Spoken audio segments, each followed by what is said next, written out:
আল্লাহর নবী আমার ডাক দিয়ে বললেন, খাদিজা এত পরিমাণে কন্দন করেছো, কান্না করেছো, কোন কারণে আমি জানতে চাই। ডাক দিয়ে বলে, স্বামী আমার, এত দিন যাবত আপনার সঙ্গে ঘর সংসার করেছি, কোনদিন আপনার কাছে কোনো কিছুর আবদার করিনি। আজকে আমি আপনার কাছে তিনটা জিনিস চাই। এক নম্বরে আমার আবদার আপনার কাছে, ইয়া রাসূলুল্লাহ, আমি যেই দিন মারা যাব আমার জানাজার নামাজটা আপনি নিজে পড়াবেন। দুই নম্বরে, ইয়া রাসূলুল্লাহ, দুনিয়ার কোনো হাট বাজারের কাপড় দেবেন না, এই কাপড়টা আপনার জুব্বা মোবারক যেন হয়। তিন নম্বর, ইয়া রাসূলুল্লাহ, কবরের মধ্যে মুনকার নাকির যে প্রশ্ন করবে, প্রশ্নের অ্যানসার আপনি আমার হয়ে অ্যানসার দিয়ে দেবেন। নবীজি আমার ডাক দিয়ে বলেন, খাদিজা প্রথমটা মানতে পারলাম, দুই নাম্বারটাও মানলাম, শেষে যেটা বললে এটা আমার দ্বারা সম্ভব না। কারণ আদম থেকে ঈসা রুহুল্লাহ পর্যন্ত কোন নবীর বেলায় এইরকম কোন ঘটনায় হয়নি।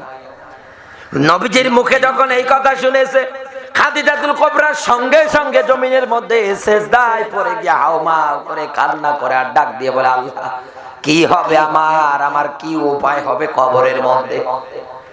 যেই মেয়েটাকে আল্লাহ পাক নিজে সালাম পর্যন্ত দিয়েছে, এই মেয়েটা কবরে কি হবে, আখিরাতে কি হবে, হাসরের মধ্যে কি হবে, টেনশনে কান্না করে। আর আমাদের দেশে যারা আছে ওরা ফ্যাশন নিয়েই বাঁচে না। কথা বলে না কেন? ওদের ধান্দা শুধু সাজু গুজু, কালো বোরকা পরে ঘুর ঘুর করে ঘুরে বেড়ায়, মানে জান্নাত থেকে পালিয়ে এসেছে। এই কথা বলেন না কেন? আগে দেখেছিলাম স্কুল কলেজের মেয়েরা মঞ্চ তৈরি করে নাচানাচি করে, এখন দেখি মাদ্রাসার মেয়েগুলো নাচানাচি করছে। কি শিক্ষা দেয় জালেমেরা? তো এইগুলো দেখার পরে ওরা আর মজা পায়, ওরা আর আনন্দ পায়। কারণ পৃথিবীর ময়দানে শয়তানের হাতিয়ার এই ভাই না, আমি না, শয়তানের হাতিয়ার হচ্ছে মেয়ে মানুষ। এই কথা বলেন না কেন? মেয়েদের চক্রান্ত কি জানেন? কোরআন জানিয়েছে, ইন্না কাইদা কুন্না আযীম। মেয়েদের চক্রান্তের বিষয় আল্লাহ দিয়েছে ভয়ঙ্কর, আর শয়তানের চক্রান্তের ভিতরে আল্লাহ দিয়েছে দুর্বল। আপনি কোরআন পড়বেন, তা উস্তাদ মেয়ে পড়বেন, শয়তান পালাবে। কিন্তু একটা মেয়ের চক্রান্ত, একটা মেয়ের কৌশল, একটা টেকনিক, পুরো কোরআন পড়লে কেন, পুরো কোরআন তাবিজ আকারে গলায় ঝুলিয়ে দিলেও পালাবে। এই কথা বলে না কেন? আর আমাদের দেশটা এখন ওই ফক্করের চক্করে পড়েই গিয়েছে। আর আমরা কি করি? আলু পোড়া খাই। আমার বন্ধুরা খেয়াল করবেন, বিশ্ব নবী ডাক দিয়ে বললেন, খাদিজা আদম থেকে ঈসা রুহুল্লাহ পর্যন্ত কোন নবীর বেলায় এইরকম কোন ঘটনা, এরকম কোন বিষয় পাওয়া যায়। যেই দিন খাদিজা মারা গেলেন, নবীজি আমার ওসিয়ত মতো খাদিজার জানাজার নামাজটা পড়ালেন। এরপরে নবীজি আমার নিজের কাপড় দিয়ে জুব্বা মোবারক, এটা নবীজি দেওয়ার পরে খাদিজার কাফনের কাপড় তৈরি করলেন। নবীজি আমার সব কমপ্লিট করার পরে ছোট্ট বাচ্চার মতো কবরের পাশে নবীজি আমার বসে রাখলেন। সাহাবীরা ডাক দিয়ে বলে, ইয়া রাসূলুল্লাহ, আপনি কি যাবেন না? আল্লাহর নবী আমার ডাক দিয়ে বললেন, সাহাবীরা তোমরা চলে যাও, আমার খাদিজাকে আমার কথা দিয়ে আসি।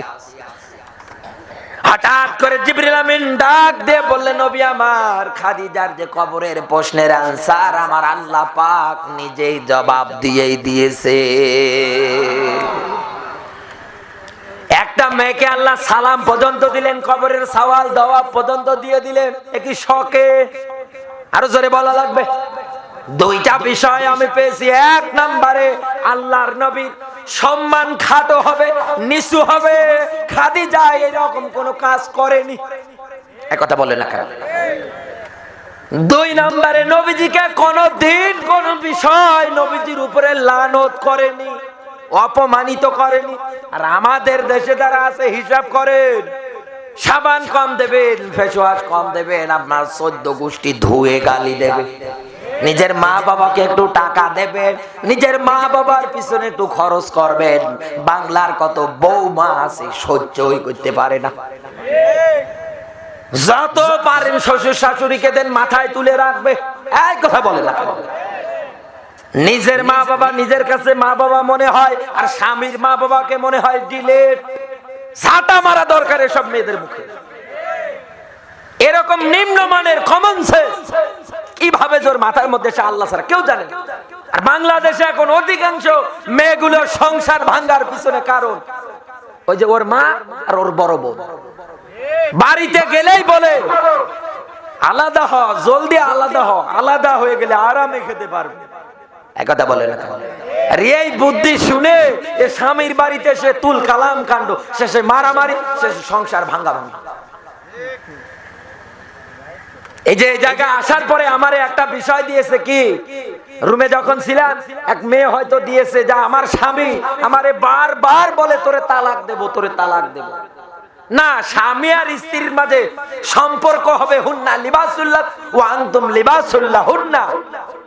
স্বামী আর স্ত্রী একে অপরের জন্য পরিপূরক। এই যে আমার গায়ে পোশাক আছে, খেয়াল করবে, ভাইয়ের গায়ে পোশাক আছে, সবার আমরা পোশাক পরেই এসেছি। পোশাকের কাজ কি? সম্মান বাড়ানো। পোশাকের কাজ কি? এই পোশাক সব খুলে আল্লাহ যে পোশাক দিয়েছে ওই পোশাক যদি পরে আসতাম স্টেজে আসতে দিত, বলেন না কেন? তাড়িয়ে দিতেন, বলতেন যে না কোথাকার পাগল ছাগল এসেছে, আমরা আলমগীর হোসেন বিপ্লবীর জন্য বসে আছি। আমি যদি বলতাম ভাই আমি, শুধু পোশাক না থাকার কারণে উঠতে দিতেন, তাড়িয়ে দিতেন।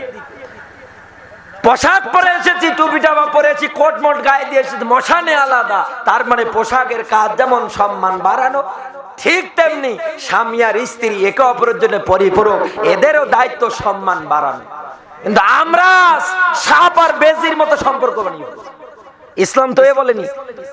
রাসূল নারীদের অধিকার বাড়িয়েছে পুরুষের চাইতে 3 গুণ। তাই বলে আপনি পাওয়ার পেয়ে জ্ঞার পেয়ে স্বামীকে নিচু করবেন, খাটো করবেন, এটা কিন্তু হবে না। আর পুরুষ যারা আছেন, স্বামী যারা আছেন, ওয়াশিরুহুন্না বিল মারুফ, নারীদের সঙ্গে খারাপ আচরণ করা যাবে না।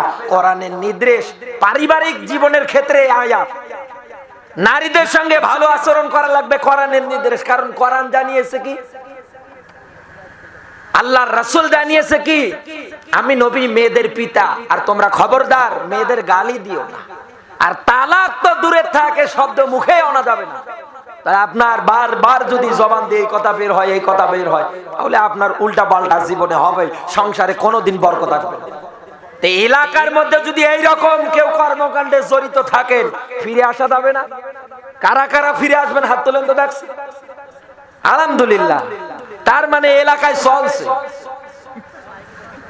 এগুলো তো ধরার টেকনিক। তার মানে এলাকায় চলছে। আল্লাহ যেন হেফাজত করে, জোরে বলুন আমিন। মহিলা মা বোন যারা আছেন উল্টা পাল্টা কাজের সঙ্গে জড়িত হবেন না। অনেক ব্যাখ্যা আছে, প্রত্যেকটা ব্যাখ্যা। এরপরে নবীজি আমার কর্মসূচি আকারে জীবনের মধ্যে তৈরি করে নিলেন। নবীজি আমার মদ পানটা চিরতরের জন্য বিদায় করে দিলেন। এরপরে নবীজি আমার জুয়া খেলাটা দুনিয়ার থেকে বিদায় করে দিলেন। আল্লাহর নবী আমার এরপরে যাকাত বিধানটা নবীজি আমার প্রতিষ্ঠিত করে দিলেন। এরপরে নবীজি আমার মানুষের জান এবং মাল যা আছে পুরাটার নিরাপত্তা তৈরি করে দিলেন। সর্বশেষে আমার আল্লাহর জমিনে আল্লাহর আইন কায়েম করে দিলেন। কোরআন জানিয়েছে ইয়াকুলুনা হাল্লানা মিনাল আমরি মিন শাইইন কুল ইন্নাল আমরা কুল্লাহু লিল্লাহ। সূরা আলে ইমরানের 154 নম্বর আয়াত। আল্লাহ তাআলা ডাক দিয়ে বলে, হে নবী আপনি বলেন কি আইন বানানোর ক্ষমতা কদরিদনেদের কারো হাতে আমি আল্লাহ দেইনি, এটা আমার নিজের হাতে আমি আল্লাহ রেখে দিয়েছি। আমার আল্লাহ ভালো করে জানে কাউকে যদি আইন বানানোর ক্ষমতা আমি দিতাম, ও হয় দলীয় স্বার্থে না নিজের ব্যক্তি স্বার্থে দেখে দেখে আইন তৈরি করতে। কথা বলেন না কেন? আল্লাহর নবী আমার সবগুলো ধারাবাহিকতায় সমাজ জীবনের ক্ষেত্রে প্রতিষ্ঠিত করতে পেরেছিলেন শুধু কোরআনটা জীবনে থাকার কারণে। রাসূলুল্লাহ জমিনটা দখল করলেন আল্লাহর হুকুম মতো, ইন্নী জাইলুন ফিল আরদি খলিফা। ঠিক তেমনি আমাদেরকে ওই রকম জমিন দখল করার পরে রাসূল যা নেতৃত্ব দিয়েছে সবগুলো পাইকারি রেটে জীবনের মধ্যে নেওয়া লাগবে, কোনোটাতেই যেন কমতি না হয়। আল্লাহ যেন এই রকম কর্মসূচি সবার জীবনে দান করে, জোরে বলুন আমিন। ওই নবীর প্রতি দরুদ, মানবতার মুক্তির মডেল, মানবতার মহান আদর্শ, মানবতার শিক্ষক, নবীকুর শিরোমণি মুহাম্মাদুর রাসূলুল্লাহ সাল্লাল্লাহু আলাইহি ওয়াসাল্লাম। আমার সাথে সবাই মিলে পড়েন কোরআনের সোনালী আয়াত, তেলাওয়াতকৃত আয়াত যেটা আমি পাঠ করেছি, শুধু সরল ব্যাখ্যা করে মোনাজাতের দিকে যাচ্ছি। সবাই মিলে আমার সঙ্গে পড়ে নাউযু বিল্লাহি মিনাশ শাইতানির রাজিম, বিসমিল্লাহির রহমানির রহিম।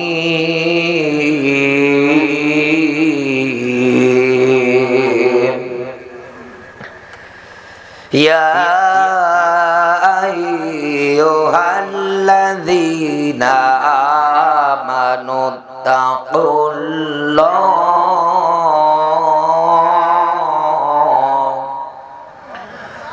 ওয়া কুনু মা'আস সাদিকিন।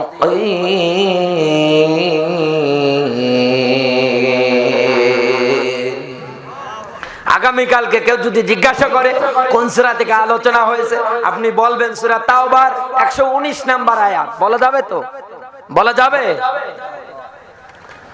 এবার আসেন আয়াতের মধ্যে কি আছে গবেষণা করি। আল্লাহ পাক বলেন, ইয়া আইয়ুহাল্লাযীনা আমানু, ওহে যারা ঈমানদারের দাবি করো তোমাদেরকে বলছি। ডাক দিয়েছে কাদেরকে? আরো জোরে বলা লাগবে। এ ডাক কি আমার? এ ডাক কার? স্বয়ং আমার আল্লাহ পাক তার কুদরতের মুখ দিয়ে ডাক দিয়েছে, ইয়া আইয়ুহাল্লাযীনা আমানু, ওহে যারা ঈমানদারের দাবি করো তোমাদেরকে বলছি।